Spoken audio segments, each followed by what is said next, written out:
One of the most intimidating things I've ever had to do as a student was formally reviewing the work of my peers. It's one thing when a friend asks you to take a look at something for them.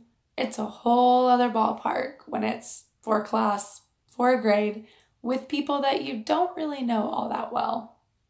There's just something about giving feedback and critiquing the work of others that's a little bit challenging. I find this to be even more true of students who aren't quite as confident in their writing and editing skills, or students who aren't English majors. And since Module 4 asks all of the students to participate in a writer's workshop discussion board that also includes peer review, I thought it would be helpful to give you guys some tips and tricks on how to be successful and effective in giving peer reviews. McGraw-Hill has a wonderful list of do's and don'ts for peer reviews that are easy and simple to follow. 1. Do treat the writer with courtesy and respect. 2. Do comment on the writing, not the writer. 3. Do focus on the argument and how it is supported or not, rather than if you agree or disagree with the statement. 4. Do aim for balance between the problem areas and the strengths. 5. Do provide specific feedback.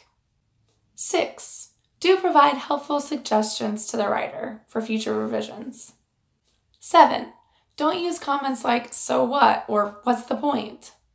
8. Don't argue with the writer. 9.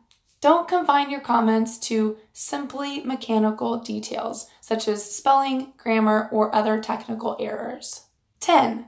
Don't make vague comments. And 11. Don't rewrite for the writer. Sharon Williams, as quoted by the writing program at the University of Hawaii at Manoa, actually said that as a peer reviewer, your job is not to provide answers. Your job is to raise questions, and the writer makes the choices. You act as a mirror, showing the writer how the draft looks to you and pointing out areas which need attention. Their writing program also provided some helpful suggestions for peer review. 1. Read all of your peers' work before commenting. 2. When discussing areas that need improvement, be nice. 3. Don't overwhelm the writer with too much commentary. And 4.